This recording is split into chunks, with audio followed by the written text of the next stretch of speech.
What's up, guys? This podcast may end up saving your life. The stuff we're going to talk about today is about what happens in emergency situations and search and rescue, man. I mean, a lot of times we're pretty deep in the backcountry when we're on our dirt bikes, and you never know what's going to happen. I mean, we have a little bit of preparation. We've maybe got some water with us. We've got maybe a little bit of food. Do we have a way to start a fire? Do we have a way to communicate? These are things we're going to be talking about today. I'm going to bring on a special guest, Luke Bowman. He flies a helicopter for search and rescue here in Utah, and he's got some interesting things to talk to us about and maybe helping us to figure out what we can do to help ourselves and give you a little bit of insight into what happens when he's going out there and doing search and rescue. Now, not everything he does is for dirt bikes. Obviously, there's a lot of different people that would need rescuing out here in Utah in the backcountry, but I think he's also a dirt biker, and he's got some unique perspectives on this. So I would love to bring him in and just kind of get some of his insights, and so we're going to do that right now. Well, hey, Luke, thanks for coming on. Can you hear me okay? Yep, I can hear you. Perfect. So this is Luke Bowman. You've been working for search and rescue here in Utah. Did you say for 10 years now? 10 years, yep. 10 years. And what is your position there, and what do you do on a daily basis? So I'm the chief pilot for the Department of Public Safety, and we've got two helicopters. Primary mission is search and rescue and law enforcement support. Okay. And what's the time split between search and rescue and the law enforcement with those missions? Yeah, so search and rescue really takes up a majority of our time. So probably about 85% of the calls that we get are for search and rescue, and then 10% law enforcement and 5% kind of miscellaneous other stuff. Okay. So like let's say in a given week, a work week is 5-6 days. I don't know how many days a week you're working. How many calls do you go? How many of these search and rescue calls do you typically go out on in a week in the summer, or is it higher in the summer than the winter, or what does that look like? Yeah, definitely higher in the summer. Spring really kicks it off and gets us going.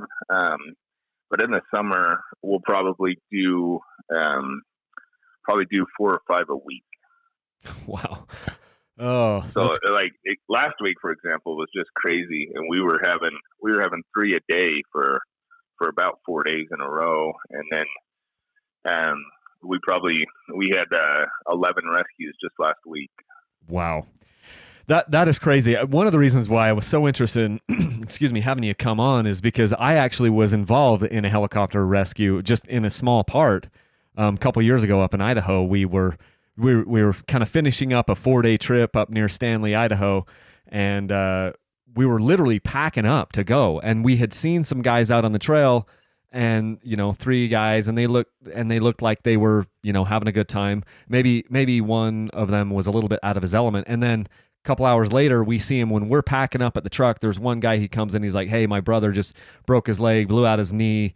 Can you help get, help us get someone in here to help him, get out?" So we have to drive into town because we had no cell service right where we were. So we drive into like Ketchum, Idaho, and we are trying to get a hold of like the police or the sheriff's office or search and rescue. And we ended up kind of being part of the coordinators to get a helicopter in and get this guy out, and then we ended up packing him out on the gurney and everything down the trail to a spot where the helicopter could land. So when you mentioned here that you were a dirt biker, you're interested in learning more about dirt biking and kind of going more with that, and then you said, "Hey, by the way, I'm also a helicopter pilot and we do search and rescue." I'm like, this is perfect. I would love to talk to you. So thanks for coming on. So you bet. And this is like, obviously for dirt bikers, this is worst case scenario type thing, where you might have to have a helicopter rescue, but it happens. I had an email last week of a guy who he said that last summer, I can't remember exactly when it was, but he had a helicopter rescue. He spent a night up in our mountains here in Utah, in a spot that I know well. I've been going there for 7 or 8 years. He spent a night up there and then had to be helicoptered out the next morning because one of the guys that he was with was kind of fading fast. Maybe there was some hypothermia or something going on there. But so it's funny because everyone thinks like, oh, that's never going to happen to me. But then you are like perfect, you're sitting there going, no, it happens all the time because I just had like 11 missions last week. And so Right. obviously not all of them are dirt bikers. There's a ton of different things. What do you think is, if there's one demographic of person that you're picking up, who do you think you're picking up more than others? Or is it a complete smattering of everyone, like hikers and rock climbers and dirt bikers? And is there like a specific demographic that you're Right. like, man, we're getting those guys all the time? Yeah. So hikers is definitely number one, just because, I think hiking is very easy for a lot of people to do. Um, people read on the internet, they go out, they get way in over their heads, and they're trying something that they read on the internet, and they get out there and they get stuck, and it's definitely number one. And maybe they're not as prepared as they should be, because they're like, hey, I can do this. I just sat on the couch for 6 months. I'm going to go out and try to, hike this peak or Right. whatever, right? Yeah, so especially like along the Wasatch Front, Mount Olympus is really popular, stuff like that. People go and they don't realize, what it takes, and none of them are prepared. A lot of times no food, no water, and then night comes and now they're stuck up in the snow with no water, and no clothes for the cold, and gets bad pretty quick. Yeah. So tell us a little bit about how search and rescue works in Utah, as far as like, how do the calls come in, and what does that look like in the first minutes or the early hours of like a backcountry search and rescue operation? Yeah, so initially the call comes in, 911 call, either from the lost person themselves, if they have service, or from family members that are like, hey, this guy was supposed to be back, at 5 o'clock. It's now midnight. He's not back. So initially call comes in to 911, and then that goes out to the sheriff's department, and the sheriff is responsible for search and rescue within their own county. So anytime you get a call, they figure out where it's at, and then they call the sheriff's office, and they're responsible to decide, what resources need to go out, things like that. So at DPS, we're just supporting the sheriff's office. So And what does DPS Sheriff, stand for? Department of Public Safety. Okay. Okay. And you've got a couple So helicopters there. Okay. yep. So that's a state agency, and then we're just there to support the sheriffs. And so the sheriff might get 20 calls before he needs to call us. So really, the true search and rescue happens within the sheriff's department, and they've got tons of teams on the ground. Ropes teams, high angle rescue teams. A lot of them actually have a dirt bike squad that goes out and looks on dirt bikes and ATVs, whatever they can to try to find the people. If the people if we don't know for sure where they're at, then we go out and we start the search. And we've been really successful with the helicopter for that. And then a lot of times, though, especially lately, they'll know where they're at, and we just go in to do the actual rescue. And so we're able to kind of cut down our time on that, because we're just so busy. So like last week, we're stacking calls up. We've got 2 pending that need our help, but we're like, well, we'll get there when we can. And so then all the ground crews are out there doing the work and doing the initial stuff. And then we come in and support where we can.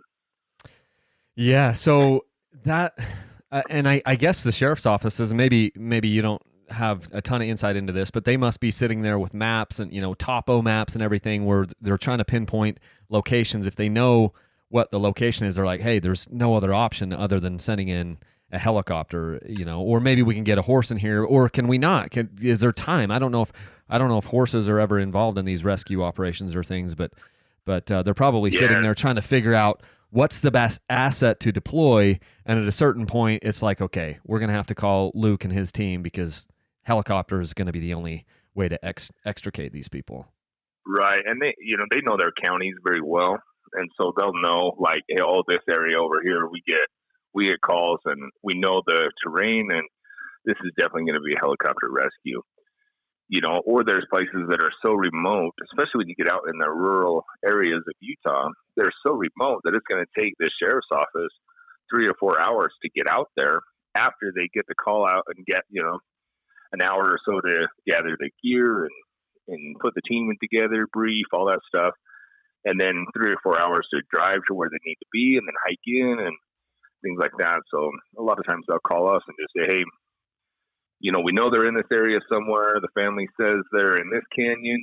Can you start looking? Yeah. So we'll head out. A lot of times we're the first ones on scene. So how many different helicopters? What are the assets that are like in your department? How many different pilots are there? What do these teams look like that you're working with specifically? Yeah. So right now we have 2 helicopters within the state, and only 2 full-time pilots, myself and one more, and then 2 part-time pilots. And between the 4 of us, we cover 24/7. One of us is always on call and always ready to respond to the hangar to go on these calls. And then we fly with tactical flight officers, we call them, and they're highway patrol troopers that are specially trained for the rescue and for the mission. And so if we go and, if we think that there's a possibility that we're going to have to hoist them out or, different things like that, we'll fly with a pilot and 2 tactical flight officers or TFOs, and we'll go down and kind of go from there. So kind of a little background on the state. We've been flying helicopters since 1988, and they kind of started just with military surplus helicopters and kind of went from there. And then, back in 2002, we bought a couple of bigger, more powerful helicopters. They're called A-Stars from Salt Lake County. So they had started their kind of own aviation division and flew for a couple of years and then wanted to get out of it just because of cost and things like that. So we bought them from them and were able to really expand the mission. And then it wasn't until 2013 that we actually bought our first new helicopter. And then 2016, we introduced hoisting capabilities, which has really changed our game. So it's kind of the background. You have any questions on that? Yeah. So what with hoisting, this is where you're probably not able to land, right? So you would need to be able to drop a cable down and hoist them up in some really rugged terrain. Is that what you're talking about? Yeah. So a lot of places, and especially backcountry and rock climbers, stuff like that, there's just nowhere to land. It's kind of like that story that you told. You had to pack them out on a gurney for a little bit before the helicopter could land. There's just so much rugged terrain that you can't land a helicopter everywhere. But if the person's injured or things like that, then we hoist, and we'll send a rescue specialist down the hoist, and they'll get to them and then assess the situation, see what needs to be done to extract that victim out. So tell me this: if you can land, does a lot of time do you kind of go and assess the person, or do you always have your team? Do you stay with the helicopter? What does that look like, or is it different on every mission? On the mission that I was part of, the pilot, pilot in command, he sees where the person is, and then he goes and assesses the area. Found a couple of landing zones. He picked a landing zone, and then him and the 2 other officers. So there was 3 of them. They head up and they walk up there and they basically all helped us pack the guy out. So you had 3 flight members, and I don't know what their technical designations were. There was the pilot, and then it seemed like 2 flight nurses, or is the term? So, yeah, is the term so that I'm using. Usually those EMS, like the EMS helicopters, they'll fly with a nurse and a paramedic, and then the pilot. So none of our guys are medically trained. So our kind of focus is just stabilization and extract to the closest medical resources. And so, every mission is quite a bit different, and we'll utilize whatever we have to get the job done, get that person done. So a lot of times the pilot is out there helping, doing whatever. It's kind of unique. A lot of places don't do this, but because of our limited resources, we have a couple of guys that are trained in multiple areas, to be in different positions on the helicopter. So myself, for example, I'm the pilot, and then I can also jump over and be the hoist operator if we have another pilot but not a hoist operator available. And then I'm also trained in the rescue specialist spot. So, we just kind of work together. Sometimes we're flying, 2 pilots and a mechanic. Sometimes we're flying a pilot, 2 troopers. It just kind of depends on the team that we can get together. It's a little bit difficult because all these troopers have their full-time assignments, and then just ours is just collateral duty, so just extra stuff that they have to do. So as time has gone on, do you think you're seeing more rescues or less rescues as your career has gone on? Maybe can we talk a little bit about that and maybe why you think it's trending one way or the other?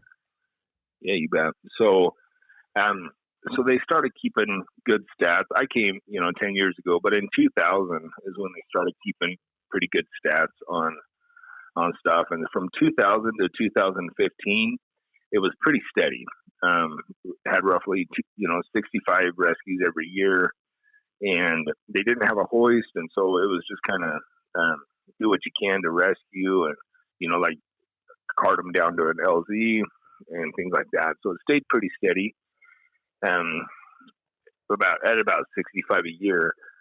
Since 2016, it started to just increase, and we're up probably 60% from those numbers. So from 2017 to 2019, we averaged about 135 rescues a year, and 43 of those being hoist rescues.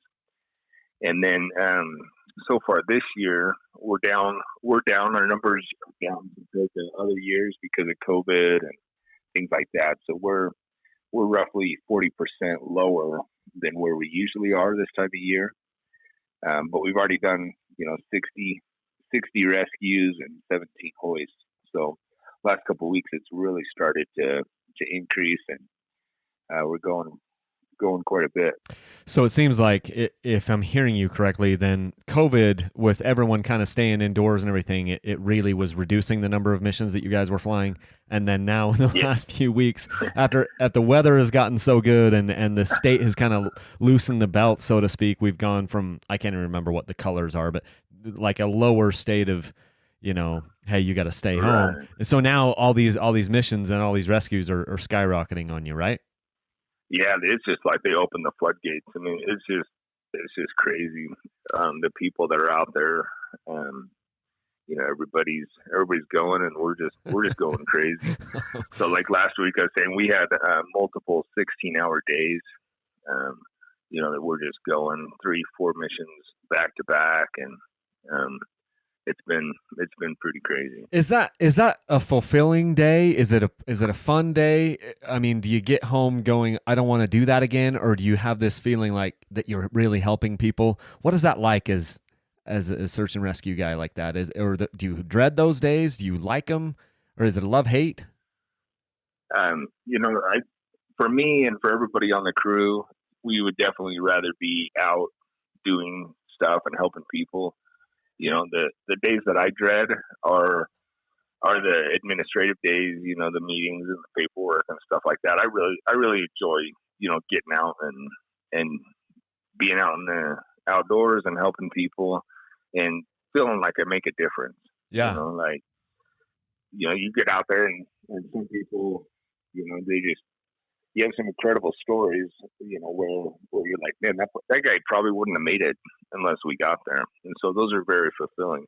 What is it like when these people see you? Because some of the time they're in dire straits, and they might be in a situation where they might feel like they might have died or they're going to die. And then all of a sudden you guys show up as like, knights in shining armor. What does that feel like when they look at you? Are they full of gratitude? I mean, what is that? Can you kind of describe some of maybe there's a whole range of it, but maybe kind of try to describe what that's like to be that knight, somebody's knight in shining armor. Yeah. So, I mean, everybody that we get is very full of gratitude. A lot of times they've already been out there for 12 or 24 hours. We had one guy last week that we didn't get the call till he was missing for about 36 hours. Wow. And so then we found him. He had been out there with no supplies but a lighter for 48 hours.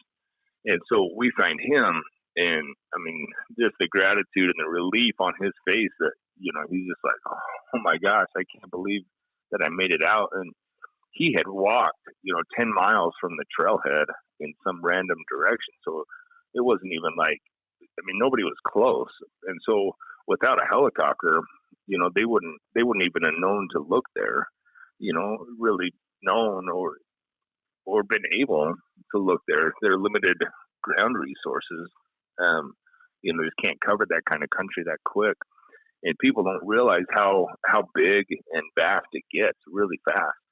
And so, him being 10 miles out in the canyon that nobody was even looking, he wouldn't have been found. And so just the relief on his face, like, oh, I can't believe that I've been found, Yeah.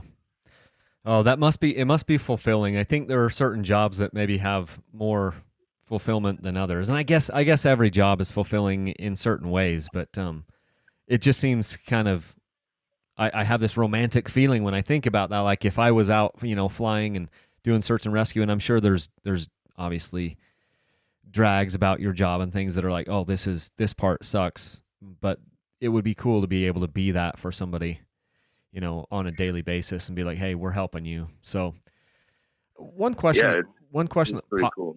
one question that popped up in my mind while we were talking about this, and maybe we'll get into this later, but I wrote it down because I just wanted to get it out of the way.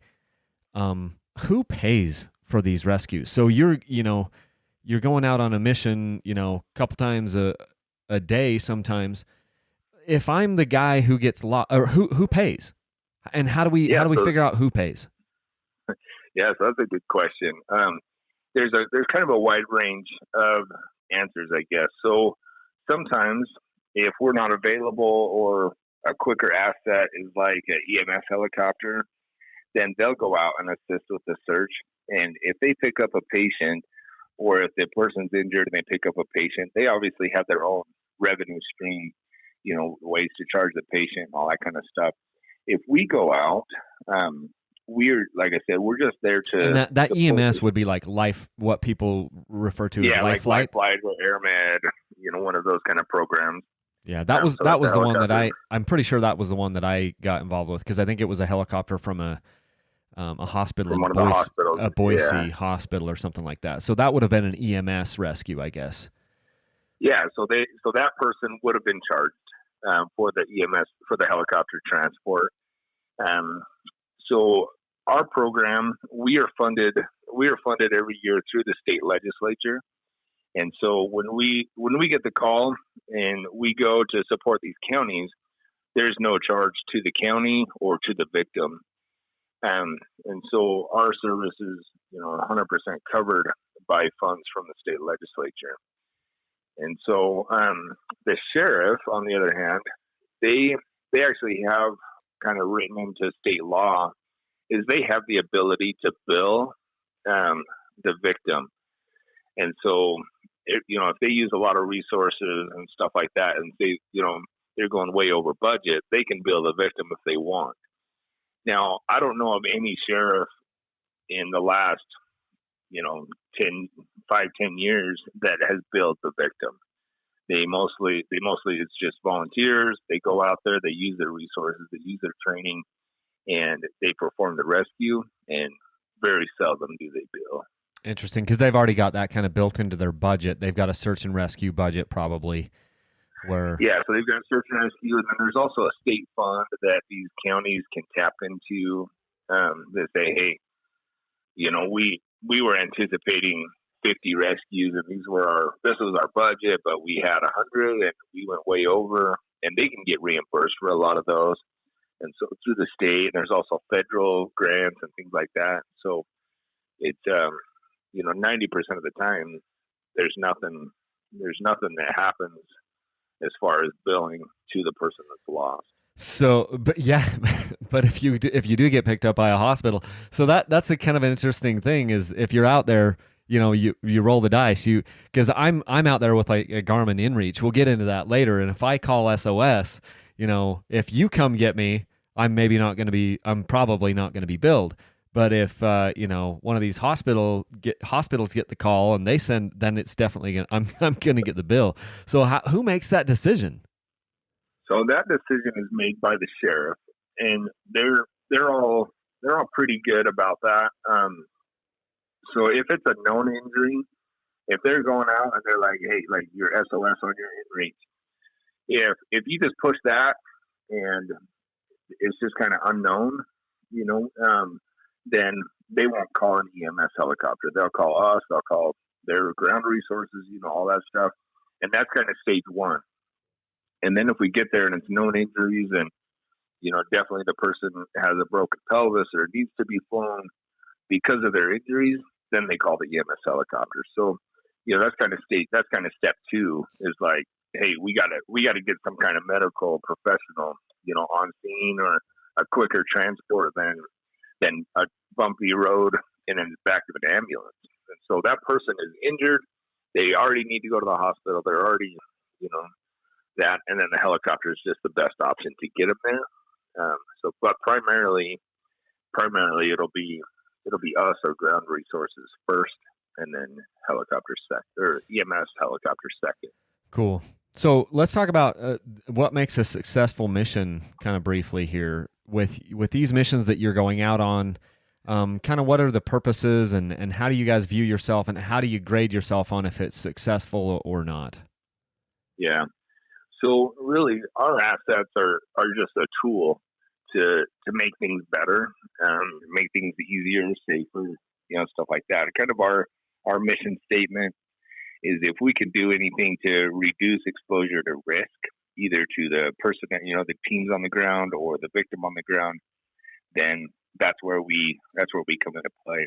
So a lot of times we don't transport the victim or do anything directly with the victim, but we're just there to support the ground teams, and we'll move the ground teams around, you know, shuttle them to places, shuttle their gear, you know, things like that. Because if you get some of these slot canyons and stuff, like even our hoist, we can't go down into those. And so a lot of times you'll just have to transport people in. They can set up rope teams, go down, raise the person up, and then maybe they'll fly, maybe they won't. So, you know, kind of we gauge our success just on if we're some kind of benefit to reduce that exposure to risk. You know, and the big thing that we do, or kind of we focus on, is we are a force multiplier. And so you go to some of these rural counties that have very limited resources of volunteers that may or may not be able to respond, stuff like that. So you have, you know, 10 guys that are starting to look in this huge area, and we can cover that area quite a bit quicker. So, force multiplier, I like that. What about the people? Because these missions probably don't always end in success. Obviously, you want to be able to find the people, find them alive, and help them. What about the times where you can't find them or you don't find them in time? Yeah, so, you know, a lot of times, you know, accidents happen and you get the call and it's just like, hey, this person's missing, and you go out there and, you know, for whatever reason, they've died, you know, from either their injuries or exposure, things like that. And so we'll still recover that person and get them, you know, to the command post and stuff like that to kind of bring closure to the families. So a lot of times, you know, you'll see resources being used, and the question gets asked all the time, like, hey, it's already been 3 days. We know that person's not alive. Why are we spending so much money and resources to look for that person? But I think for the families, you know, at that point, our job is really just to bring closure to them. You know, nobody wants the unknown.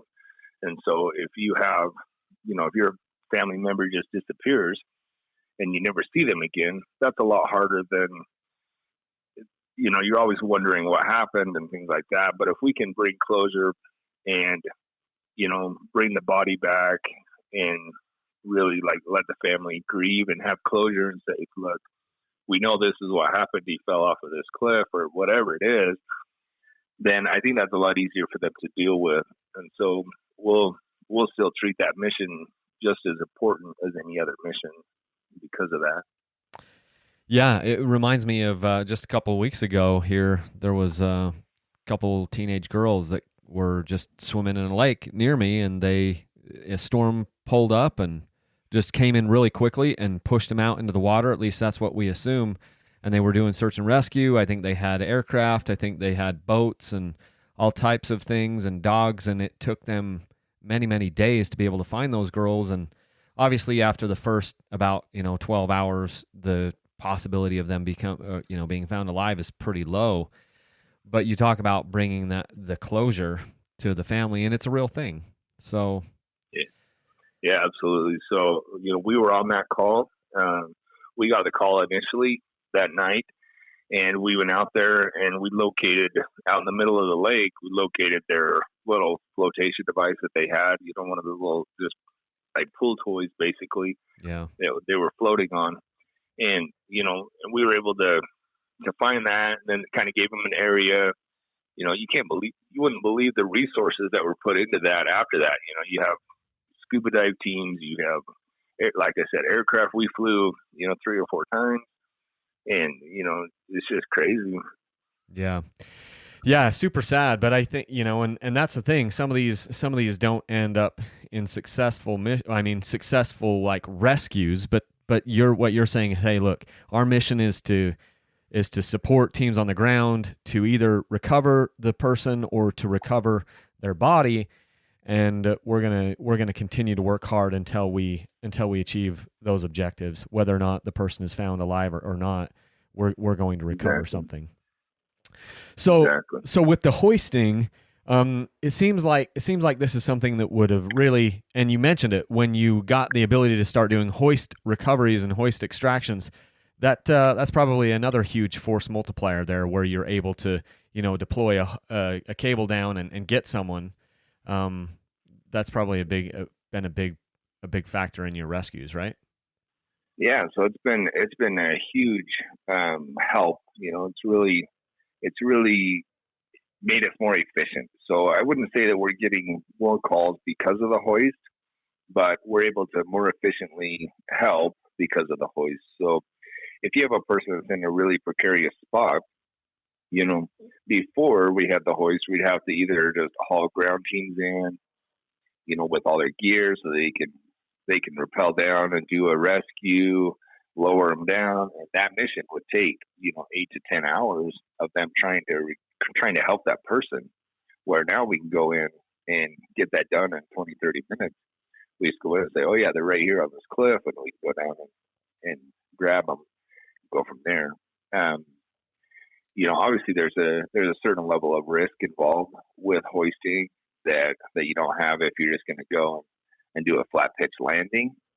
And so, we always look for other options, but in a lot of cases, especially in the rugged terrain of Utah, there's just no other option. So then we have to do the hoist. If you can't land, you gotta hoist them out.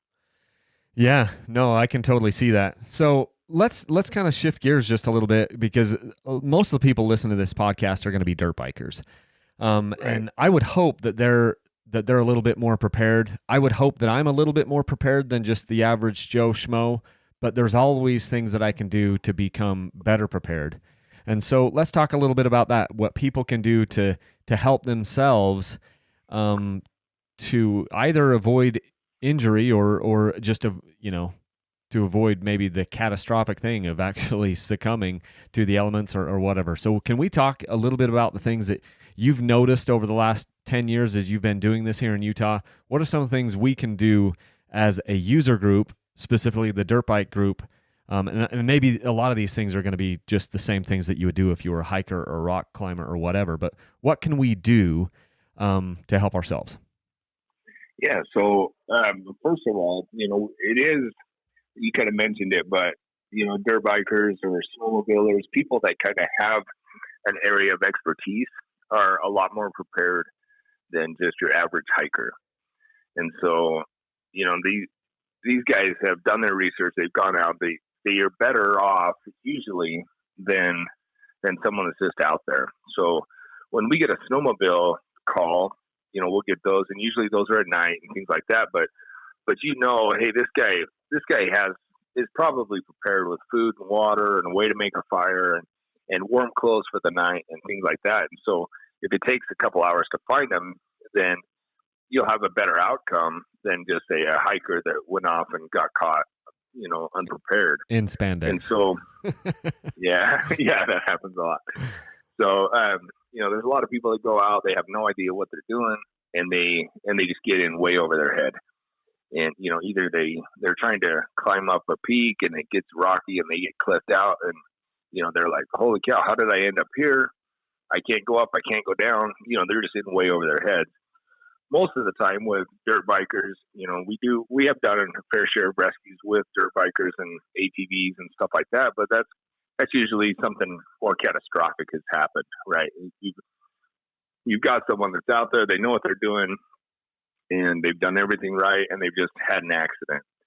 And that happens, but less often than people just being unprepared and getting in over their heads. So a couple of things that I put down just to kind of prepare for when you're going out is, number one, do your research. Just kind of know where you're going, what the terrain's like, what it's like, and then let people know where you're going. Tell them, show them a map. If you have a map that highlights your trail or whatever, then you could give that to your spouse or your friends and say, hey, this is where I'm going. This is how much time I think it's going to take. This is what's going on. So good communication is really important when you're talking about that. We've been on some calls where you show up and you find a guy and you go down there and they're like, no, I'm exactly on schedule. I'm doing everything I thought. I told my wife I'd be out on Sunday, and it's a week later or something, and she just misinterpreted which Sunday or something like that. So good communication. Let's hope that when we say Sunday, she knows it's the Sunday next. Wow, that'd be a big miscommunication. You got a week off. Yeah. So, oh my gosh. So we've had that happen a couple of times. People go on river trips or something, and they're like, yeah, so it's Saturday when they're talking to their wife, and they're like, yes, I'll be back Sunday. So in her mind, she's thinking the next day, but really it's a week later. Wow. And so we'll get down there and we'll land. We're like, hey, are you so-and-so? Yeah, what's going on? Oh, your wife's worried about you. Oh, I told her I'd be out next week, So, oh, my gosh. So, and communication is really important. And then, just be prepared. Get prepared for what you're going to do. And, preparation, it's kind of a tricky thing because a lot of people go out and be like, oh, I hear that they mentioned get a Garmin InReach. So they'll go out and they'll get a Garmin InReach and then never look at it, never know how to use it. And then they'll get out there and they'll be like, oh, wait, now what do I do? Right. So no matter what you're getting in your preparation, you need to be comfortable with that equipment or that gear, things like that. So kind of go back to my team. We have, a certain level of survival gear on our rescue vests when we go out on rescues. But I make my guys practice on that.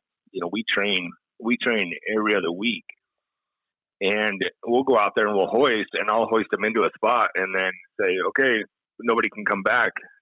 How are you going to survive? And to make them go through the process of starting a fire, getting shelter, things like that, just so that they can practice, so they're comfortable with that. I've heard you talk about that, like with changing tires, right? You want to practice and you want to be good at changing a tire. And the first time that you change a tire shouldn't be in the backcountry. Same thing with any other gear is first time that you have to use it shouldn't be when you're in trouble. You should be able to, be confident, be comfortable with that stuff, and then go from there. I love that because, like, even with, say, if you got a GPS communicator, I have one. I've got a Garmin InReach. We'll talk about that maybe in just a little bit, but I use it every single time I go out, and I'll send tracking points to my wife. And so I know exactly how to do that because I will send her my position when I start, and then couple 2-3 times, maybe 4 times during the trip, depending on how long this ride is. Other guys are getting out, their food or whatever, or something like that, or maybe they're just kind of sitting there on the bike. If we all sit there, we've been riding for a couple hours, we all sit there. What I do, I take my pack off, I pull out my InReach, and I send her a little just note, and I just say, just checking in, everything's okay. That's geotagged so she knows my exact location at that time. That way, if something happens to me, we've already got it narrowed down. He was here 2 hours ago, or he was here Right. 5 hours ago. We know exactly where he was because they said checking in just okay. And so it's these little things where it's like, if I get knocked out, this might be the thing that saves me, that 2 hours ago I sent a tracking location, or 4 hours ago I sent a tracking location to her. So when people are just sitting there shooting the breeze, and this happens every time I go riding, you'll see me get in my pack, pull it out, and boom, just checking in, everything's okay. Yeah, and that's huge to have that starting point where you can say, look, this was the last known. We know he was here at this time. And then you go from there. So often we get these calls and it's like, well, they said this canyon. And so then you're spending, valuable time just looking for their vehicle to see where they started from, what trailhead they're actually using and, stuff like that. And so, if you have a starting point, that's going to increase the chance for success a lot. They talk about, in EMS, especially, they talk about that golden hour. And basically what the theory is just the quicker that person can be found, the more likely you'll have a successful outcome. And so if you're marking that location and now we have a starting point, we're going to find you very quick, as opposed to, well, their trucks are down here. They could have gone, 360 degrees in any direction. We have no idea where to start or what to even do at that point, Yeah, so if you're heading into the backcountry, whether you're a dirt biker, hiker, all this stuff, but I want to specifically focus on dirt bikers, what are the things that you believe that, your experience has taught you? What should you have with you? Yeah, so, I kind of look at it a little bit different. There's a lot of people that are just like, well, I'm just going for a 2-hour ride. I don't need to be that prepared. I can just, just head out. And there's a lot of people, maybe not so much the dirt bikers or the snowmobilers, people that kind of know what the potential is. But there's people that head out that really have no idea how to be prepared. So my thing is, you look at it, and no matter how long you're going to be going, then you need to have a few essentials. And, just like when you're looking at, okay, what do I need to head out on this desert trail on my dirt bike? Okay, I might need these tools, and you have a couple essential tools to fix your bike. You should also have a couple essential tools for yourself. And number one is water, right? We can't take enough water. And I've heard you mention a couple times that you're always filling your 3-liter water, no matter how long you're going to go. And a lot of times you come back with that extra water. Well, that's, no harm, no foul. But if you get stuck in the desert, that 3 liters of water is going to go pretty quick. And so, somebody's like, oh, well, I have this 16-ounce water bottle. That's not going to be enough. That might be enough to help you for a couple-hour ride. But if you get stuck for 6, 12 hours overnight, something like that, that's not going to be enough water. And I kind of put down in my notes, maybe consider taking a life straw. A lot of places, there's not water available. But if you're in the mountains, things like that, and you get out there, and a life straw weighs nothing. It's like 16 ounces or something. And it'll allow you to get water from basically any source. So as long as you have a water source, you can get purified water. I just ordered some of those because I saw it was kind of a blind spot. We have some for my daughter in this little emergency kit because that was what we gave her for Christmas. She wanted to have some emergency preparedness stuff and some backcountry camping stuff or whatever. So she got a couple life straws, and I realized I don't have it in my pack, and it's so hard as a dirt biker because you're carrying a lot of stuff, and like you said, you can never carry enough water. So I'm like, I just ordered a couple more on Amazon. They're like $20, and they're coming, and I'm going to stuff that in my pack. It's very difficult. Yeah. It's very difficult to know what to bring, and because the list is endless. We could continue to talk about all the things that you should bring, and it's very difficult as a dirt biker because you're going in the backcountry and you're expending so much energy most of the time, and my pack already weighs 15 pounds, or I can't even know. I don't even know because I haven't weighed it for a while. But I hand it to my wife, and she's like, "Are you freaking kidding me? You're carrying this much weight, and you're wrestling a 250-pound machine for 6 hours?" I'm like, yeah, this is how much I'm carrying. So I'm gonna stuff the life straw in there as soon as it gets here today or tomorrow, and carry that as well. It doesn't weigh a lot, but I mean, it's extra bulk that's on my back, and I don't know. So life straw, that's a good one. The water, that's a good one. What else? Yeah. So unfortunately, the water is the first thing that people are going to cut out, right? Because they're like, oh man, my pack's already this heavy, and now I add 3 liters of water. It's really heavy. A lot. And so then they start reducing water because that's the heaviest thing on the list. I mean, this list of stuff I've gotten to my pack that's less than 10 pounds before you add any water. And so if you could take this like 7 or 8 pounds, and then you have a life straw, and you're going to be in an area where there's a water source, then that's different than heading out to the desert. Obviously, you go out to the desert, you have no idea if there's going to be water or not, and so you're going to have to carry that water. But water is number one. You can survive a long time without food, but without water, it gets pretty rough pretty quick. So food would be the next thing on the list, and I don't mean like a ton of food, but just kind of some protein bars or something to kind of take the edge off. And if you eat a protein bar, that can sustain you for quite a while. Like I said, you can survive a long time without food, but just something to take the edge off. And so if you're out there for 12 hours and by hour 8 you're starting to get really hungry, that's going to start to affect your decision making, because now you're just focused on that food and you're not going to make good decisions. And so the key is to be prepared so that you can make good decisions. So if you have something just little to take the edge off, and even just feel like, okay, I ate something, I'm good, and then go from there. Next thing on the list would be hold on before we move on to the next thing, because I have a question in my mind. So this idea of making a bad decision, can you give us an example of a poor decision that you would make because you're hungry in a one of these backcountry life or death situations? Yeah. So key to whenever something happens, let's say you get hurt or lost, the key, I would say, like, don't even try to make any decisions for at least 5-10 minutes.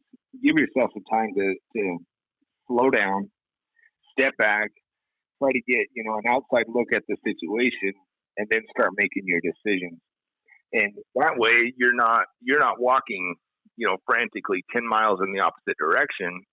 You can slow down and you can start to think, and after 5 minutes or something, you can say, wait, I remember this landmark, or I know that there's water, or a cave I can get shelter from, or whatever it is. Your mind will start to bring back some of those things, and you can make those decisions based on reason instead of just based on emotion. So the first 5-10 minutes is going to be a frantic emotional time, and you want to avoid that and avoid any rash decisions. A lot of times people don't think that they're making their decisions based on food. They're not like, oh, I'm going to go here because I know I can find food. But it's just one more thing that distracts them from making good, logical decisions. Is they're like, oh man, I'm so starving. So if you can have a little bit of food and water and say, hey, I'm okay. I can be here for a couple hours and nothing's going to go wrong because I have what I need. And so the biggest one, though, when you're asking about what decisions they might make is heading off to the wrong area, or abandoning some of their resources. A lot of times people will be going and they have everything in their pack to sustain themselves overnight, and then they'll be going, and for some reason, whatever illogical thinking they have, they'll leave their pack because it's too heavy. And so they're like, oh, I'm going to leave this here, and I'm just going to head over and look over here, and they think they're coming back to their pack, and then they never come back. And so, wow, it's just weird decisions like that makes it very hard for the rescuers, because now you're trying to look, and we always play the what if game, like, okay, what is this person doing? What if I was in this situation, what would I do? And so you're trying to logically think through that. And then you find someone in a place that you're like, this makes no sense. And a lot of times it's just because of those decisions. And, especially like if you get hypothermic, like we'll find people in the middle of the winter that have taken off all their clothes and left all their supplies and gone somewhere because, that hypothermia starts to mess with their brain, and they start to feel warm. And so then they'll take off layers of clothes. Well, they're really not warm. It's just the hypothermia that's making them think that. So, Yeah. It's just hard to make good decisions when you're in emotional, stressful situations. And so you want to set yourself up to make those decisions. That's interesting. Thank you for clarifying that, because I was sitting there going, well, you can live for 10 days without food. So why is food like number 2 on your list? But because you want to be able to make, sound decisions. And if you have a little bit of food in your stomach, then you can take some of the emotion out of it and you might be able to make better decisions. Thank you for clarifying that. Yeah, you bet.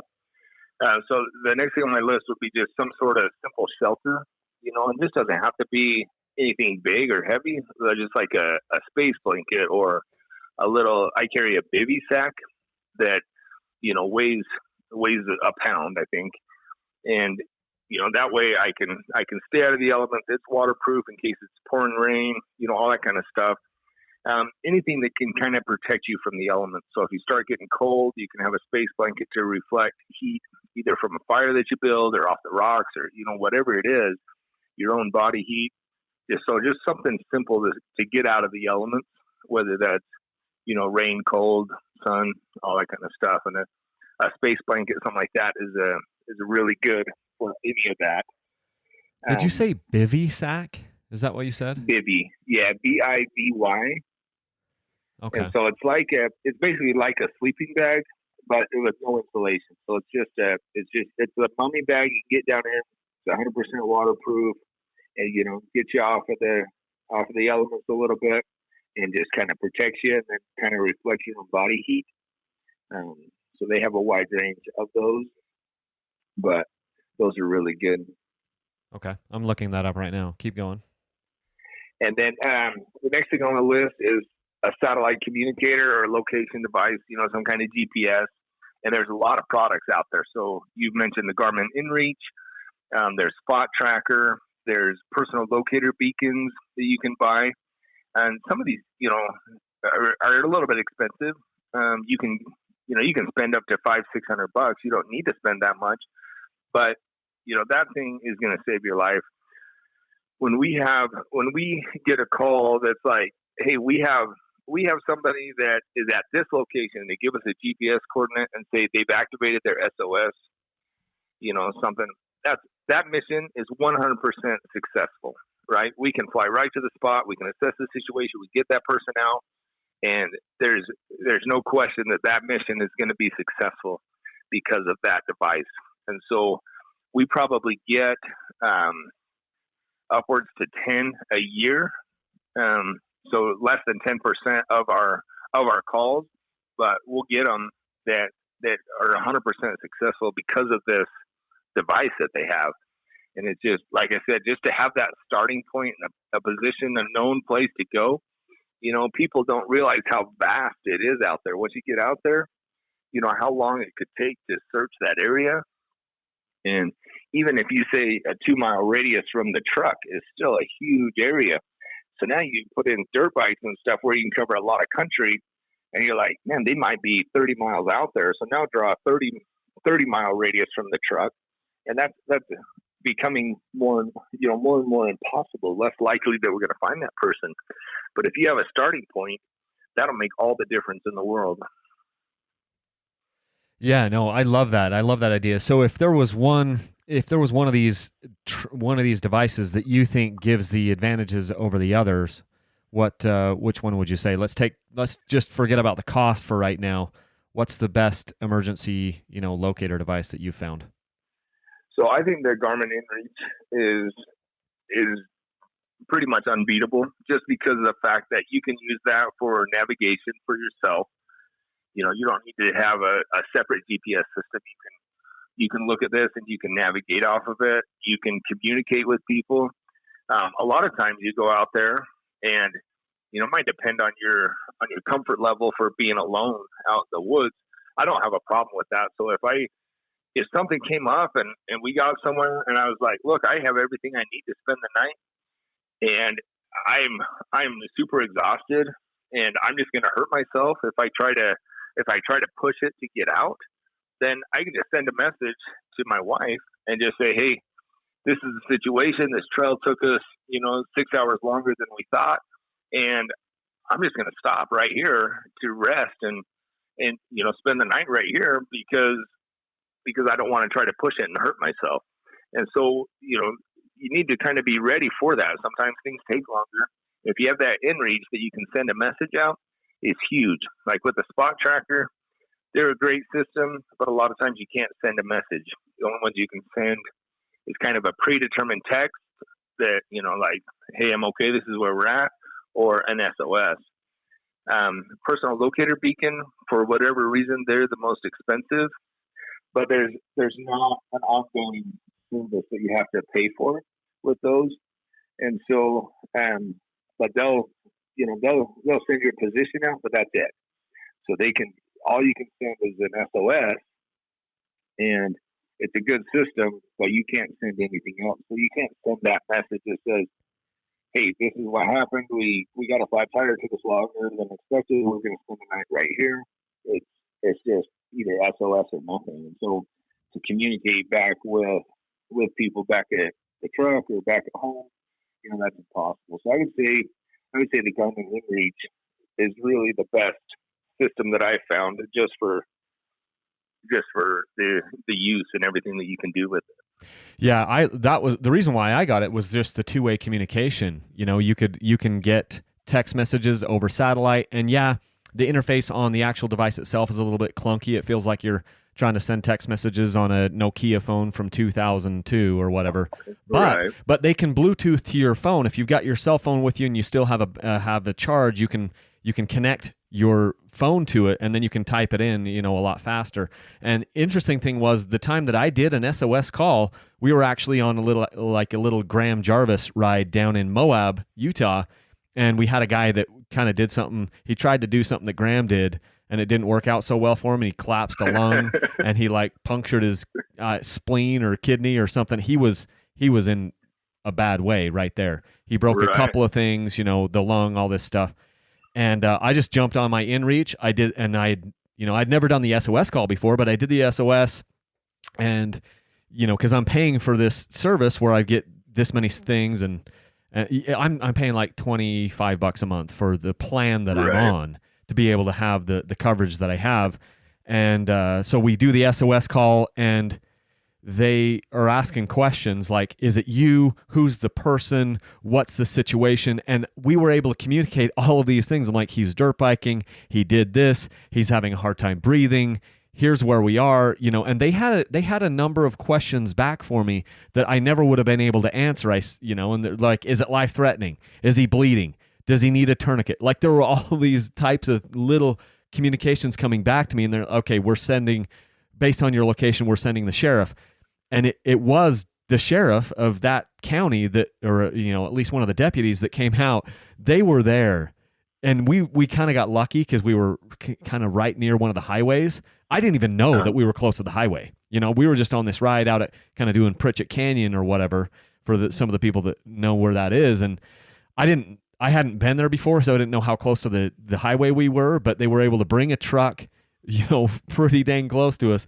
And within, I can't remember now, but it was inside of an hour. In fact, my gut feeling tells me it was more like 25 minutes or 30 minutes. And that's the best case scenario, because we didn't even have to have a helicopter, but it was because we were able to do, some two-way communication for them to figure out at least a little bit of the information of what's going on, who it is, what his problem is, and if it's life-threatening, which we didn't really think it was life-threatening, but it was like, we're going to need some help. Because we had like 20 guys there, but we were like, we need an ambulance, or we need a way to export or extricate this guy, and we're all on dirt bikes, and now he can't ride a dirt bike anymore, Right. So he's going to have to, and there was a 4x4 truck that came and got him and then took him out because he couldn't ride his bike anymore with the lung and all that stuff. So that was and I hadn't even had the inReach for, I don't know, I can't remember. It was less than a year, and here I am using the SOS for someone else. So even if you might have this SOS communicator, the Garmin inReach, it might not be for you. It certainly saved that Right. guy. And if I would have had it a year earlier in my situation up in Idaho, I would have saved that gentleman at least 4 hours of agony on the trail if I would have had that inReach at that time. We could have just buzzed right in there to him and then did the SOS call, and they would have just sent that, most likely sent the chopper, because once they figured out exactly where it was, that they sent the chopper anyway. They just scrambled it because they knew the general Right. area. They knew it was going to be helicopter extraction. Yeah. So, I mean, like I said, time is critical in a lot of situations. 90% of the time isn't that critical. So if somebody's going to survive the first 30 minutes to an hour, they're probably going to survive quite a bit longer. That's like they don't have some injury that's going to kill them, right away. But that communication is key to be able to have that time. If you just have one of these other systems that all you can do is send out an SOS, now nobody knows what resources to send, right? So, Right. it's almost impossible. So before I had any of these kind of devices, I actually went on a kind of a dual sport trip with my dad and some friends down in Mexico, and I broke my arm clear out in the middle of nowhere, and I had no way to communicate anything to anybody. And so my dad is a chiropractor. He splints my arm, but now I'm having to ride a dirt bike. Oh. I can barely squeeze the clutch. I'm trying to ride this bike, and I had to ride it for 6 miles over a bumpy road till we came to a little village where we could have somebody haul us to the next hospital in a truck. And so that was like an 18-hour thing. Oh, wow. And so it does happen, no matter how prepared you are or what you think is gonna save you is completely different. That ability to be able to communicate with other resources, people at home or back at the truck, things like that. Even if you had somebody that was staying at truck or base camp, like a lot of times we'll go and set up camp, and the family will stay there camping, and me and my son will go out for a ride. Well, if I have a way to communicate with my wife back at the truck is huge. I could say, hey, we got a flat tire. It's going to be this. Don't plan on us for the 2 o'clock hike or whatever that is, So I can't stress enough how important something like that would be. Cool. So what's next? Are we down to fire starting stuff? Yeah. So the next thing I would have is a couple ways to start a fire. And, matches on a lighter, and then some kind of fire starter. So it's a lot easier to start a fire. Luckily, like if you're with your dirt bike, you've got access to gas and things like that. So you're probably set up better than just a hiker that maybe doesn't have anything. But some kind of little fire starter that, they make some good ones out there. There's a wet fire, it's called, that weighs nothing. And you can light it on fire and throw it in a puddle, and it will still sit there and be on fire. And so it'll burn for a couple of minutes until you can get more stuff on it and start a bigger fire. They weigh nothing, and that'll save your life. If you can, have a fire to knock off the cold, you can spend the night through some really cold nights if you have some way to make a fire. And that kind of goes in with the next one, a light, some kind of light source.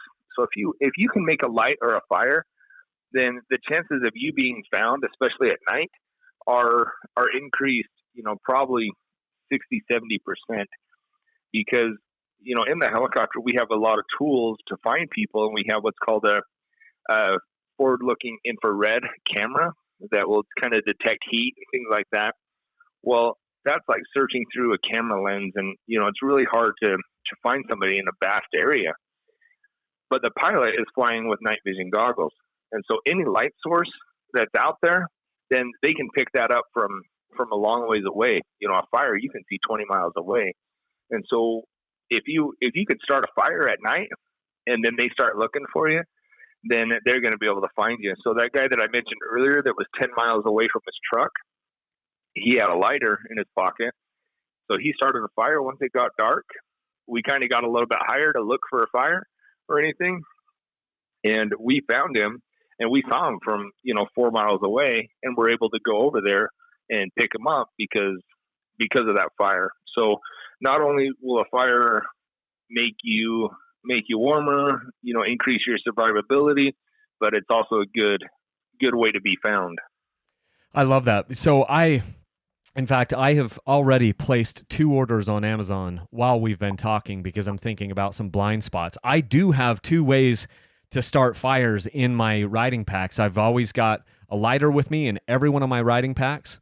I feel like one of my kids asked me, they're like, "Dad, it's almost like you're a smoker because you've got lighters everywhere. I've got lighters in the car. I've got lighters in my riding packs. I've got lighters in my tool bags. I have some camping bags where I'm like, okay, this is my camping kind of emergency bag that's got gloves and cordage and flashlights and stuff. There's multiple lighters in there. But I also have like a magnesium stick or something like this where it's like, okay, if I break my lighter, how am I going to be able to start a fire now? But I don't have like some of these little fuels. I have them here around the house, but I don't have them in my riding pack. So I'm like, I'm going to order another kind of fuel starting stick or fuel, fire starting fuel, and put that in my pack and just try some different ones because I've got them in different bags and different things because we do a lot of outdoor stuff, but I didn't have fire starting fuel in my riding pack because like you said, I've got gas. But there was a time where one of my buddies and I, we tried to start a fire. We tried to start a fire off our dirt bikes with the spark plug. We had gas-soaked tissue paper, and we couldn't start a fire with our spark plug. I was absolutely just stunned that we couldn't. The only way that we actually got that fuel-soaked tissue paper to light was to arc off our battery. We took like a pair of pliers, took the seat off the bike, and we had we've got a little battery there, and I just basically arced what you're not supposed to do, right? I took a piece of metal and arced it to the other side of my, and then there was a hot enough spark there that then instantly lit, the tissue on fire, and I almost burned my bike down. But the point is, there's ways that we need to start fires, and there's things that we need to think about. So I ordered the bivy sack because I'm like, look, these things are. I don't know if I'm going to be able to fit it in my pack. They're lightweight, but as far as the room, but these things are $15-$20, and I'm like, you know what? I can afford this. I need to do a little bit more. And maybe I need to hook this to my pack or figure out a way to hook it to my motorcycle. And then the fire starting stuff. It's like, it's not going to hurt. If I can put one of these little fire cubes in my pack, okay, so I've got 2 ways to start a fire. What if everything is super wet? A lot of times by the time you decide that you need fire, okay, so you got a lighter. How you gonna, everything's wet, so you might need some fuel to be able to burn long enough to dry out some of this stuff that you're able to find. So these are really good things. So starting a fire, having fuel. I really like what you mentioned, get a couple different ones and try them because there might be one that somebody really likes that, that I don't use or, something else that I like that other people don't like. So it's important to, like I said at the beginning, kind of know your gear, know what you have and practice with that kind of stuff. Make sure you can start a fire, take what's in your pack and make sure you can spend the night, kind of go from there. So we'll do that a lot too, where, you have what you have. Now you got to spend the night. And so, makes a difference to be comfortable and familiar with what you do have. You wrote down on here, because we're just kind of following your outline, you wrote down a light and you said headlamps. So I've got a number of headlamps. I don't carry a headlamp in my riding pack. I'm wondering if I should change that. I've got multiple here in this room with me. I have like 5 headlamps, but I don't have any in my riding pack. I wonder if I ought to change that. Well, yeah. So the reason I put headlamps just because they are so light and then they're functional, right? So if you most of them have like a strobe option, things like that you could really signal. So if I'm flying around, I see somebody with a strobe and they're waving it around, then I know, wait, that person probably needs help, right? And so if you're out in an area where I'm on fire and I can see 10 different light sources, but there's one that has a strobe and they're moving it around, then I know that's probably the person that needs help, right? And so those lights, again, with the night vision goggles, I can see those for miles. And so the headlamps are really good because they're light, they're small, they don't take up a lot of room, but they're functional. They have different options, different ways you can light it to see what you're doing. You can have your hands free, be able to start your fire, build your shelter, do whatever you're going to do, and then it's still functional that you can signal for help. So that's why I put headlamps are great. It's so funny that you talk about that strobe thing because I've got 4 kids and I have this, pack that has all these flashlights in it. And I'm like, hey, this is your flashlight, but come put it back in this pack so that we know where it is. And it's funny because a lot of the flashlights that you get now have this strobe option, so you've either got Right. on or off, and then it's got strobe. And I've been so annoyed at times because my kids will turn it to strobe, and then it's like, blasting me with it around the campfire. And I've Right. never, it's funny to hear you talk because you're like, hey, that strobe feature is something that I use as a search and rescue guy, because that gives me the key. This is a person that I need to pay attention to. And so you have a totally different view on it. I'm sitting here annoyed that my kids are turning it on strobe, and you're probably thinking, hey, that might save someone's life right there. Right. That's cool.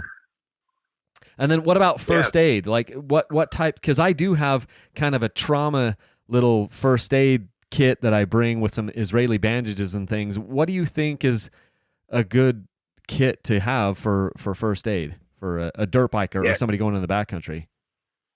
So in my first aid kit, and what I think people should do is, first of all, you're looking for lightweight and efficient, right? So mine is pretty small.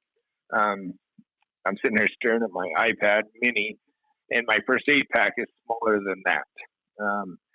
And then it's light; it weighs less than 2 pounds. But like you said, just some Israeli bandages, just some basic first aid. Like, can you wrap up somebody's arm with either some gauze or some kind of wrap?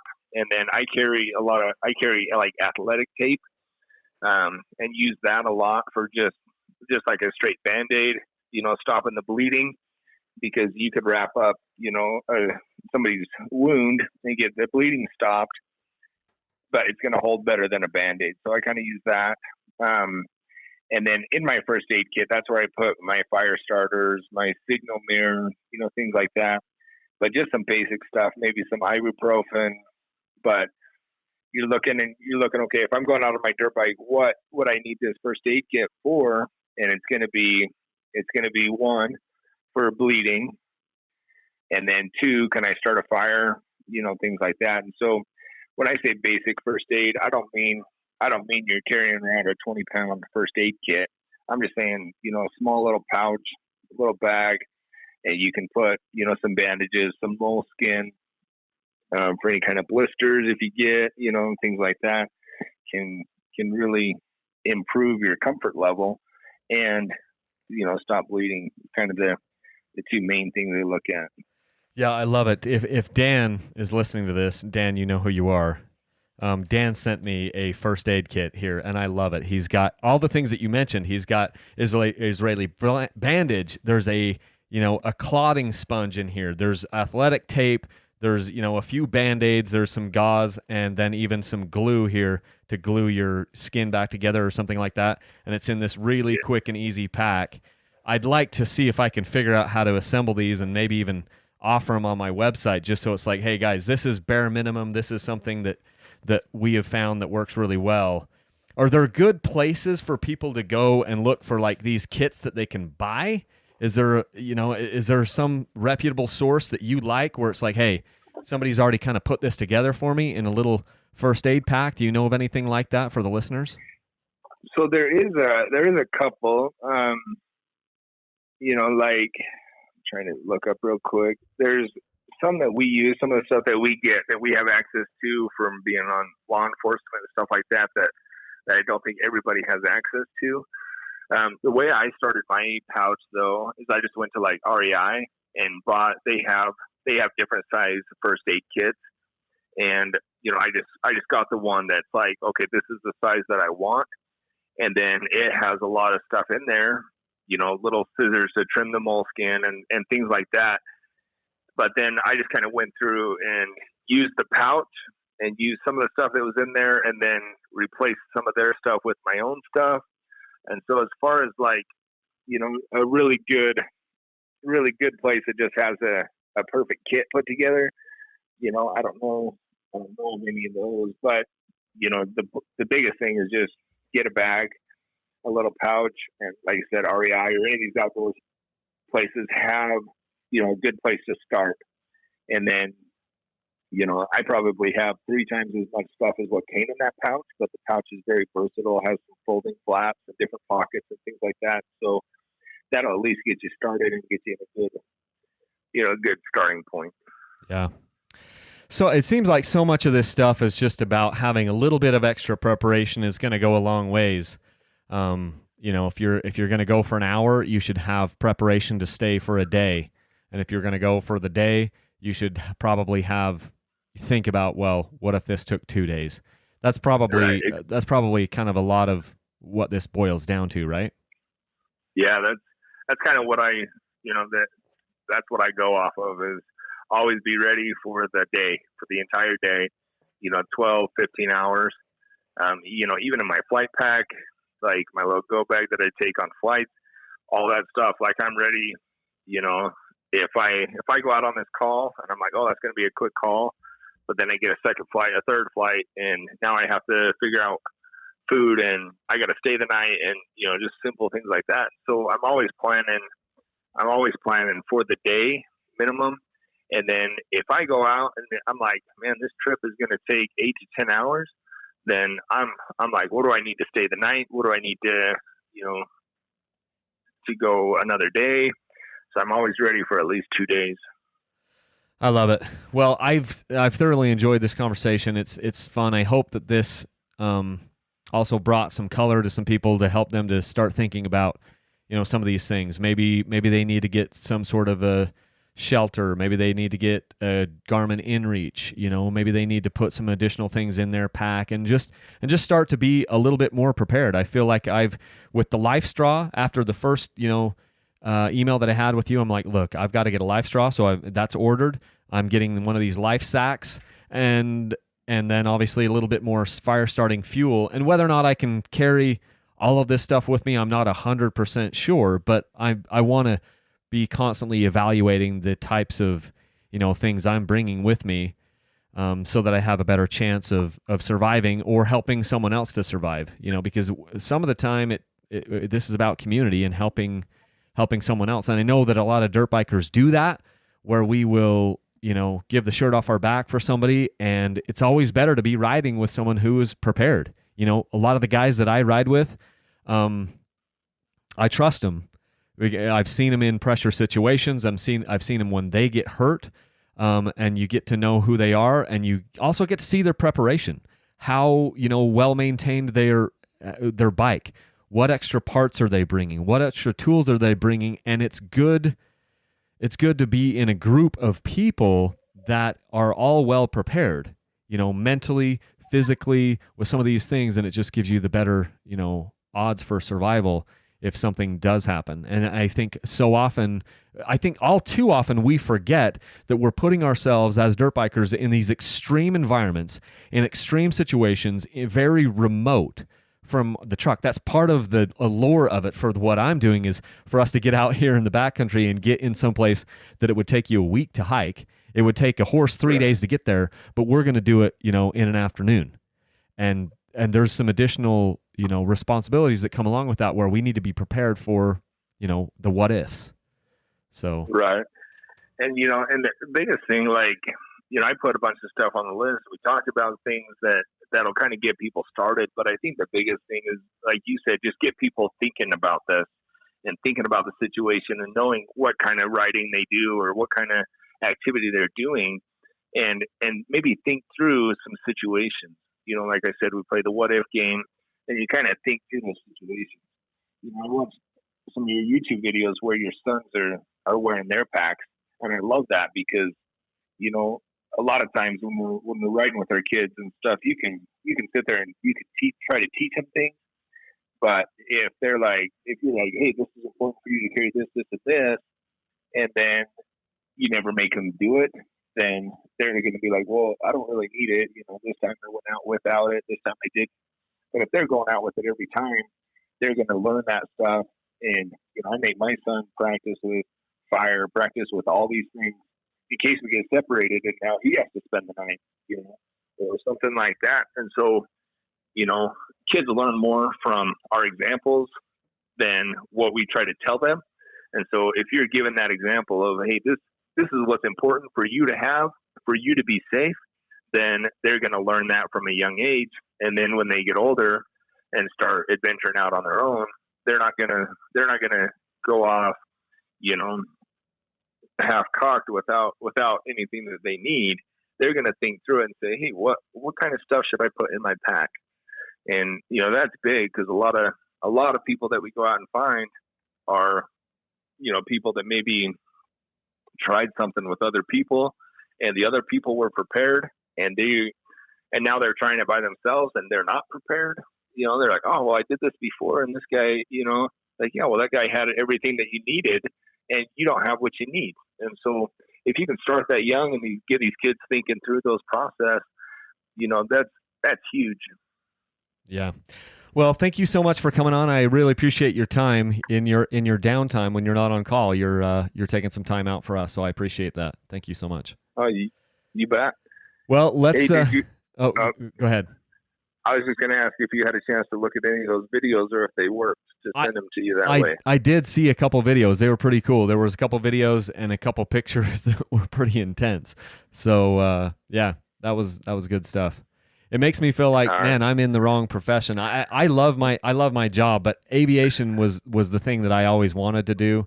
I grew up watching Top Gun. I wanted to be a fighter pilot, and then it kind of transitioned. No, I'm just going to do general aviation, and yeah. But I've got a buddy here that lives in my neighborhood that flies, for the National Guard. He flies Blackhawks. I think he's transitioning over to some other aircraft now. But I'm like, man, I always see the guys up in the sky, and I'm like, that's kind of where my heart is. That's what I want to. Right. I always wanted to do. And now as I've gotten older, I'm like, I think I might be a little bit bored with commercial aviation, but something in your line where you're out, flying helicopters and rescuing people, I think those missions would be way more fun than just shuttling somebody from Salt Lake to Chicago, Yeah, it's pretty fun. And like I said, you never know what to expect. Everything's different. You're thinking outside the box all the time. You're doing something different, and not just, I'm flying to Minnesota every day, Yeah. So it's pretty awesome. But we'll have to get you up for a ride along or something sometime. Oh man, I would love that. I can ruck packs or help, hold someone in the helicopter, tie them down. All right. Sounds good. Okay. All right. Thanks, Luke, so much, and we'll chat with you soon. All right, you bet. All right, bye. Yeah. So, hopefully you guys learned something there. That's Luke Bowman. He is one of the pilots here for search and rescue in Utah.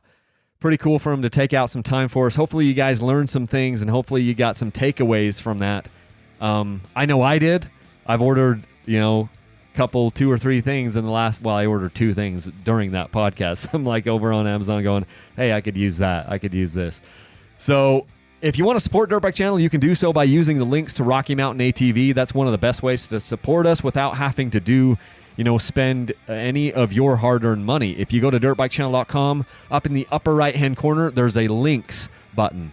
You click that, and it shows you a bunch of links with Rocky Mountain ATV, Motorsport, Amazon, and it's really easy to do. If you want just like a link that you can bookmark, send me an email, and I can send you back a link that you can just throw in one of your bookmarks, because anytime you click those links on my website, the tracking IDs go away so fast that you can't bookmark them later. Maybe if you're a tech-savvy guy and you can actually find the link before it disappears, then you could hit that. But that's a great way to support me.